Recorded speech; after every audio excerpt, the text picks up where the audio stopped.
Hey there. I wanted to make sure that I showed everybody how to find exchanges with the fractions.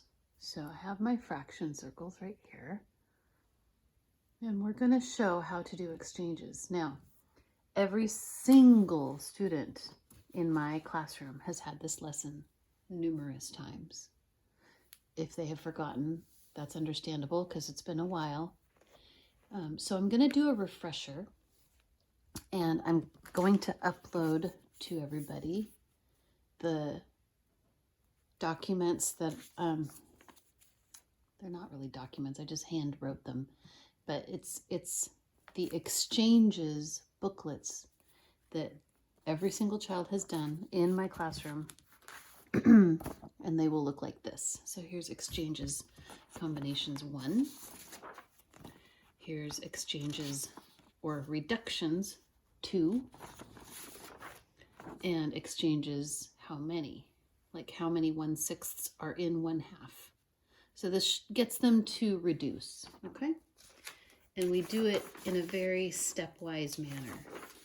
So these will be in their folders. They can do them again if they've already done them before. That's okay, it doesn't hurt to keep doing things. We do lots of things more than once here at the school. And remember, repetition is the key to mastery.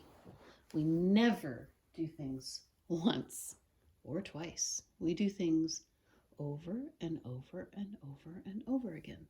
So they develop a mastery. Okay, so here is how I would teach this in my classroom. Boys and girls, we're going to talk about exchanging. And we want to find combinations that can be exchanged for pieces. Because when we write our answers to fraction problems, we want the answer to be in the fewest pieces as possible. I'm using the word fewest because they're equivalent. So if I have 3/6, we know that's equivalent to 1/2, right? But here is one piece, and here are 3 pieces. 1 is fewer than 3. Okay, so our goal is to try to get to the answer that has the fewest pieces possible. So that's why we do this activity of exchanging. Okay, so let's see. I'm going to remove half of the circle. This is a circle. It's divided in 2. I'm going to remove 1/2. Okay? I'm wondering if we can exchange this 1/2 for other fraction pieces. Now our children have gone through this whole thing. They have seen, well, will 1/3 fit? No. Will 2/3 fit? No. 1/3 is too small. 2/3 is too big. That does not work. Well, what about 1/4? 1/4 is too small. What about 2/4? 2/4 fits. 2/4 is equivalent to 1/2. So let's take a look. Here are 2/4. Here is 1/2. If we did an addition or a subtraction problem and our answer was 2/4, what could we change that to get fewer pieces? Well, 1/2, of course, right? 2/4 can be reduced to 1/2. Let's see what other fractions are equivalent that we can exchange for 1/2. Here is our 1/5, or our 5ths family. We tried our 3rds family, we tried our 4ths family. Here is our 5ths family. Well, 1/5 is too little. 2/5 is too small. 3/5, That doesn't fit, it's too large. So 3/5 or 2/5 is not equivalent to 1/2. So we could not reduce 3/5 to 1/2. That just wouldn't work. So I'm going to put this back. I'm going to put back the ones that don't work, okay? So far we know that 2/4 is equivalent to 1/2. Let's try our 6 family, our family of sixths. Let's see if 1/6 will fit. No, that's too small. 2/6, too small. 3/6, well, that's just right, isn't it? Well, we have now learned that 3/6 can be reduced to 1/2. So if we were doing addition or subtraction problems and we had 3/6 as our answer, we could reduce that to 1/2. Okay. There is the 6ths. Let's try the 7ths.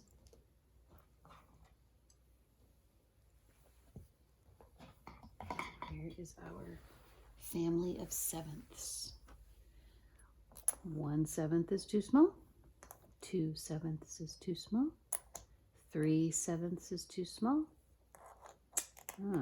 4/7. It's takes up too much space. 4/7 could not be reduced to 1/2. So we will put that back. Let's try our 8ths family. 1/8 is too small. 2/8 still too small. 3/8 still too small. 4/8 fits perfectly. Therefore, 4/8 is equivalent to 1/2, isn't it? Which means if we had an answer of 4/8, if we did an addition problem or a subtraction problem, we could reduce our 4/8 to 1/2 because they're equivalent. And 1/2 is fewer pieces than 4/8. So 4/8 can reduce down to 1/2. Let's try our 9ths. This hands-on trial and error method helps the child gain a concrete understanding of why things reduce or simplify. Okay, so 4/9 is too small, 5/9 is too large. 5/9 is not equivalent, nor is 4/9. So we will put these back. They just don't work. What about our last family, the 10ths? Well, there's 1/10, 2/10, 3/10, 4/10, 5/10. 5/10 is equivalent to 1/2, isn't it? So that means if we get an answer in any of our addition or subtraction or multiplication or division problems, if we result in an answer of 5/10, well, remember, we want our answer to have as few pieces as possible. This has 5 pieces. Let's reduce it down to 1 piece because 5/10 is equivalent to 1/2. So 5/10 and 1/2 are the same. Okay, now I want everyone to notice this line. I can draw a line from top to bottom with my fingernail in my 1/2. I can do the same thing with my 2/4. I can do the same thing with my 3/6. Over here, here's my 8ths family. I can separate 4/8 from 4/8 by drawing a line. That tells me I can divide them into 2 equal halves, which means they're equivalent to 1/2. See that? I draw a line. Now, I'm going to show you something on paper. This is fun when the children realize this. 1/2 equals 2/4, which also equals 3/6, which also equals 4/8, which also equals 5/10. That's as high as our fraction circles go. Let's notice a pattern. Let's look at the numerators. 1, 2, 3, 4, 5. Let's look at the denominators. 2, 4, 6, 8, 10. When children first notice this pattern, they get very excited. And then again, this is after we've done this a few times. I'll get it out another day and we'll work with them again. And I'll notice the relationship between the numerator and the denominator. What's the relationship between 1 and 2? Well, 1 is half of 2, isn't it? 1 plus itself would equal this. Let's look at 2 and 4. 2 is half of 4. 3 is half of 6. 4 is half of 8. 5 is half of 10. This is another reason why we kind of hound you about your doubles, friends. I want to make sure everyone knows their doubles. Knowing your doubles helps your brain do math more efficiently. If you know 1 plus 1, 2 plus 2, 3 plus 3, 4 plus 4, 5 plus 5, 6 plus 6, 7 plus 7, 8 plus 8, 9 plus 9, 10 plus 10, 11 plus 11, 12 plus 12, and so on, you will have an easier time doing math as it becomes more and more difficult. So make sure you know your doubles. Parents, help your children learn their doubles. Because even though we don't have fraction circles that go up past 10, we could extrapolate. Well, what if we kept the pattern going? What comes after 5? 6. What is 6 plus 6? 12. So 6/12 is also equivalent to 1/2. Well, if we keep the pattern going, the number that comes after 6 is 7. What's 7 plus 7? It's 14. We can keep the pattern going. 8/16. 9/18. 10/20. See? All of these fractions are equivalent to 1/2. So they can all be reduced to its simplest form, 1/2. Because remember, when we are reducing, our goal is to use as few pieces as possible. Okay, so we think about our fraction circles when we think about using as few pieces as possible. Yeah, since we were going at an accelerated pace, because I would take my time with this for students. I don't want to rush them into doing a bunch of writing. But since this is on video, they can go back and see it again and again. We start out, and everyone in my classroom has done this. we have a tiny little booklet called Exchanges, Combinations, and it's book 1. So I'll say Exchanges, Combinations, book 1 by Kelly. That E was a little bit light. So Exchanges, Combinations, book 1 by Kelly. Let's turn the page. 1/2 is equivalent to, well, we just learned that, didn't we? And this is what the child would write. 1/2 is equivalent to 2/4. Right? We learned that here. Which is also equivalent to 3/6, which is equivalent to 4/8, which is equivalent to 5/10.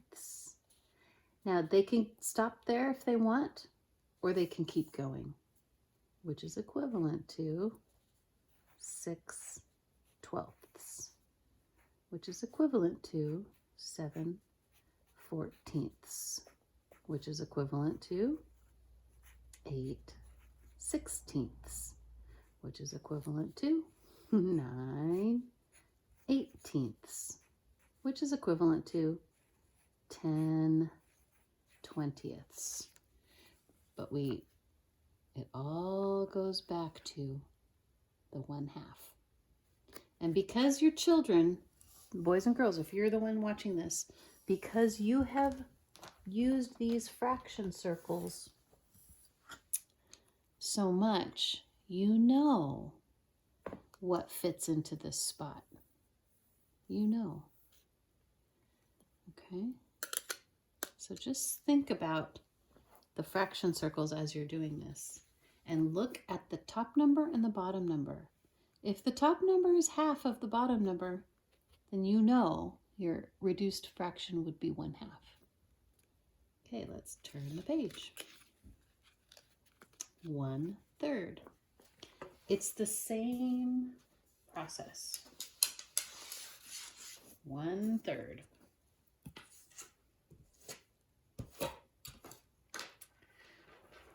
So let's take out our 1/3 and find out what is equivalent to 1/3.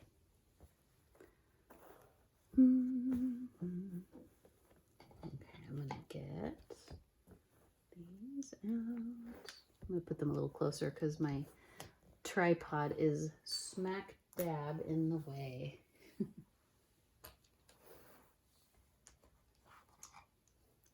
Okay, 7, 8, and here's 9. I'll put 10 down here.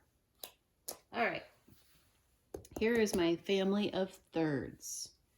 I'm going to take one of them out, and we're going to find out what else will fit into this spot. Okay.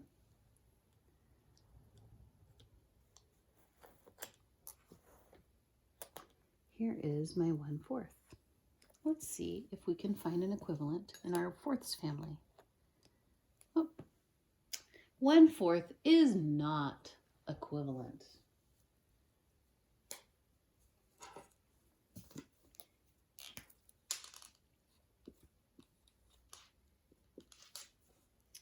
So 1/4, I'm not going to write 1/4 there because it is not equivalent.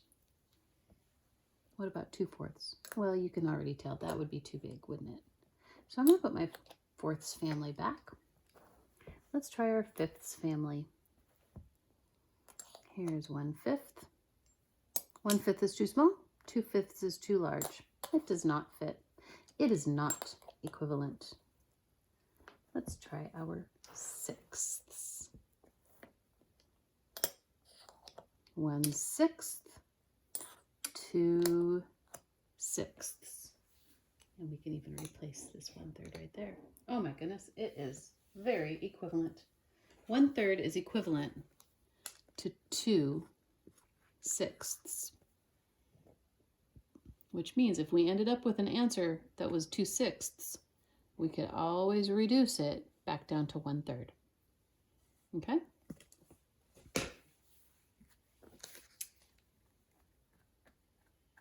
So 2/6 is equivalent. And we would write that right here. 2/6. What else is equivalent? Let's work and find out. We'll put these back.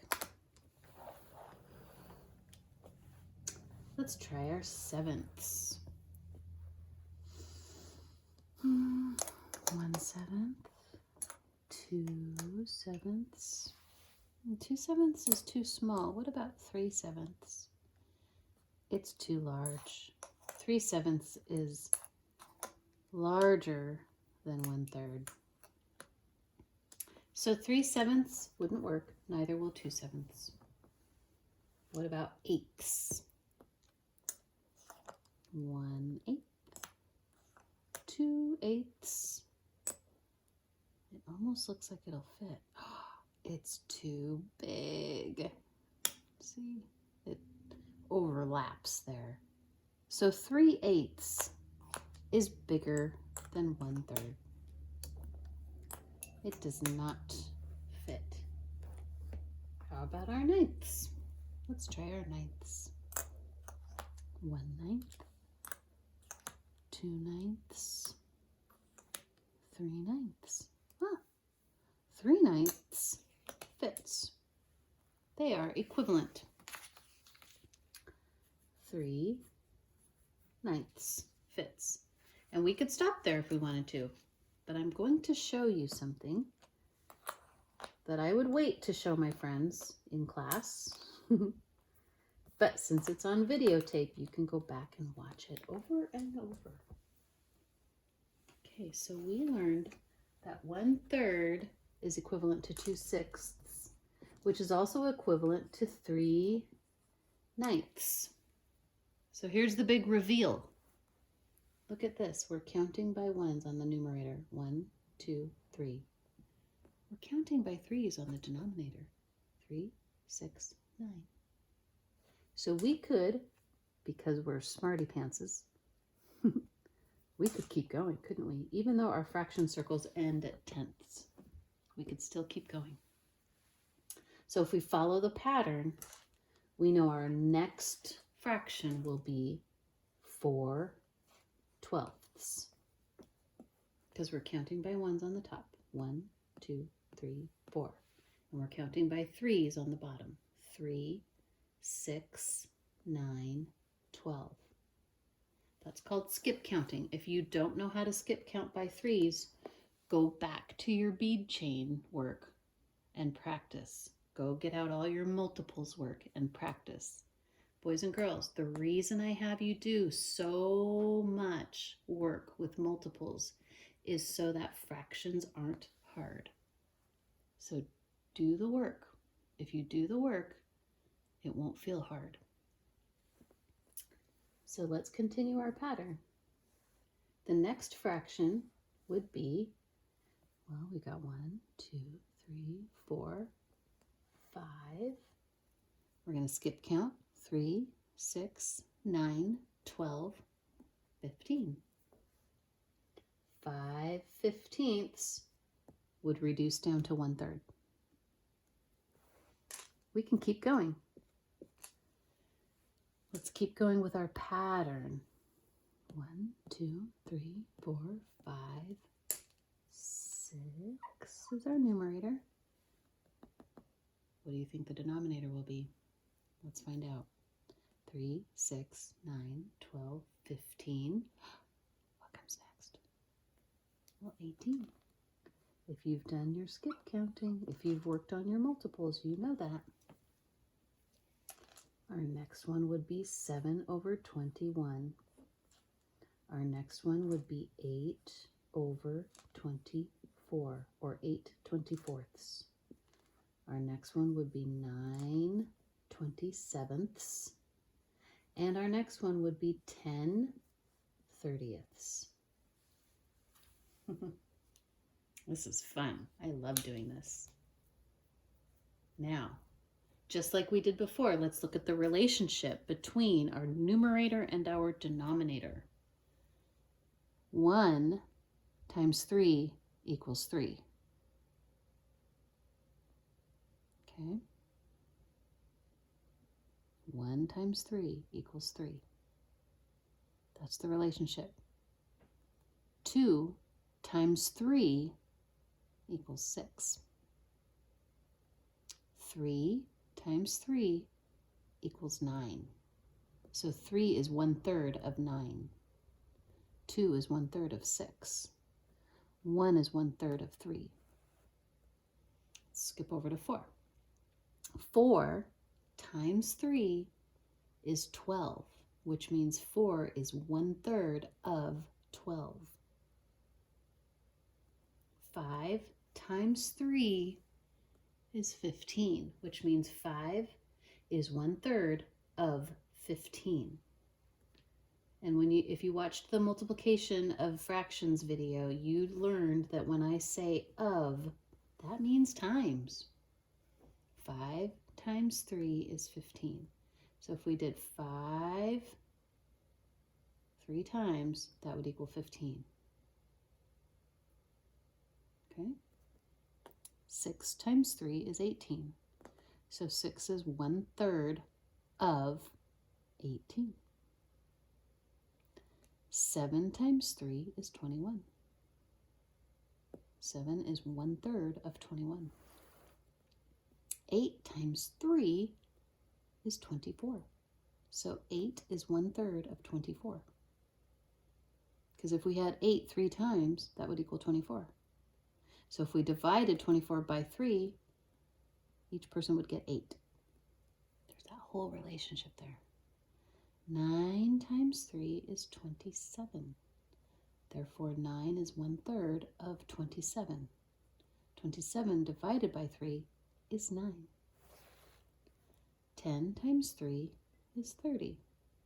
So 10 is 1/3 of 30. We could keep going. 11 33rds, 12 36ths, 13 39ths, and so on. We could just go on and on and on. So let's write a few more down. 1/3, 2 6ths, 3 9ths, 4 12ths, 5 15ths, and equals 6 18ths, 7 over 21, 8 over 24, 9 over 27, and 10 over 30. This is how you would do that. I encourage you to go all the way up to 10 over 30. Let's find out what the next one is. We're going to find what fits into the space that's left by taking 1/4 out. So 1/4 is equivalent to what? So we are done with our thirds. Let's take our fourths.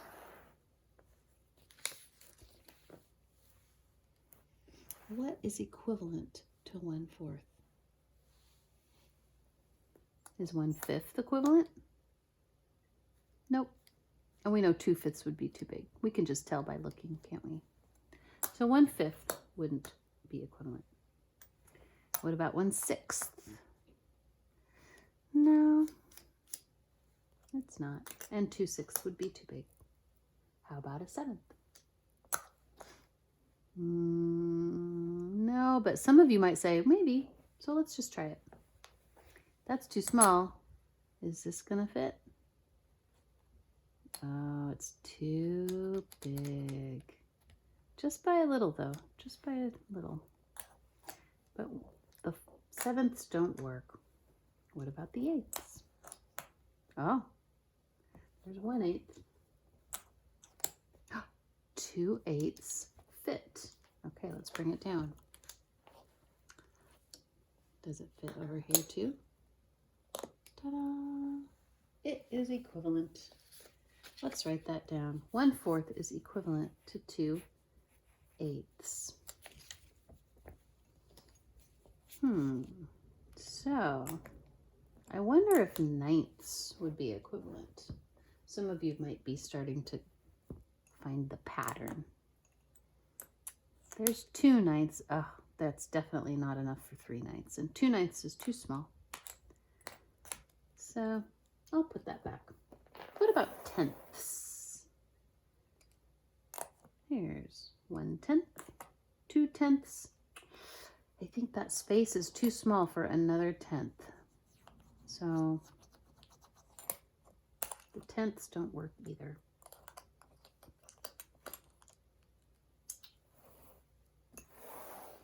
Okay, let's find the pattern. Because there's always a pattern. Once you find the pattern, boys and girls, if your brain is used to looking for patterns, then math becomes really, really fun and easy. So we'll start with 1/4.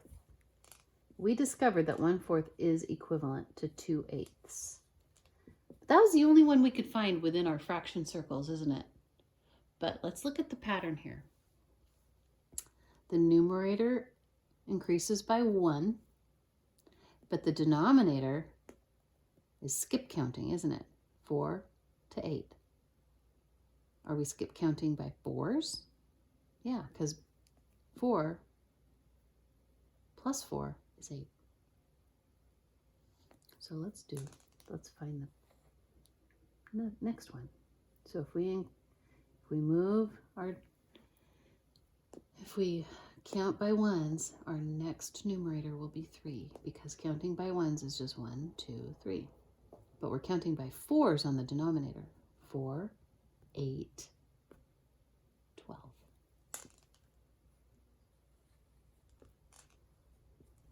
Okay, the next one, if we're following the pattern, the numerator would be 4. The denominator would be 16. The numerator, 5. Denominator, 20. Numerator, 6. Denominator, 24. Numerator, 7. Denominator, 28. Numerator is 8. Denominator is 32. Numerator is 9. Denominator is 36. Numerator is 10. Denominator is 40.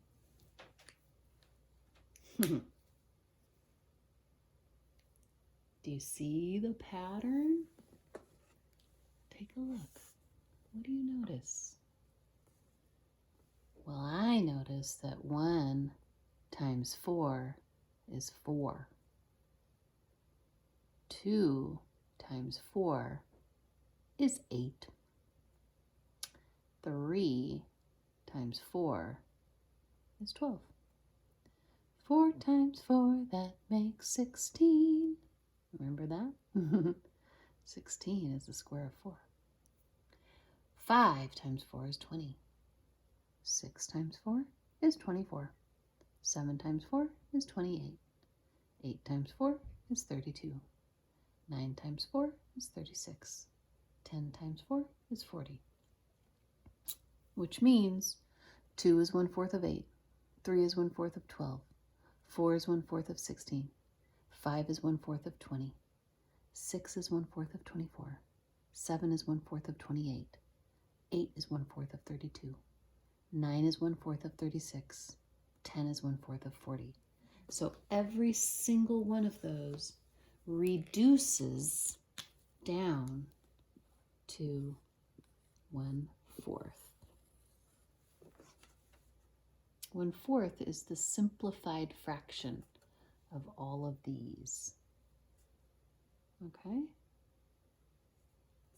So we could write that in our book, our little teeny tiny book. 1/4 equals 2/8, which equals 3/12, which equals 4/16, which equals 5/20, which equals 6/24, which equals 7/28, which equals 8/40, over 32, which equals 9 over 36, which equals 10 over 40. Ta-da! Let's turn the page. Here is 1/5. 1/5. I'm going to take out my 1/5 piece, and we're going to find out what is equivalent. I am really hoping that some of you are going, I know. So 1/6 didn't work, 1/7 didn't work, 1/8 did not work. I can see that that's too small. I couldn't put another 1/8 there. 1/9. Some of you might be thinking maybe, right? Let's try it. Here's another 1/9. It doesn't quite fit. It's just a little bit too big. So the 9ths don't work. Let's see if the 10th works. Now, if you've cracked this code, you're thinking, well, 10 is a multiple of 5, so of course it's going to work. If you thought that, give yourself a pat on the back. Because you are cracking the code, friends. So 2/10 is equivalent to 1/5. So we would write down 2/10. And as a first-time lesson, that's where we would stop.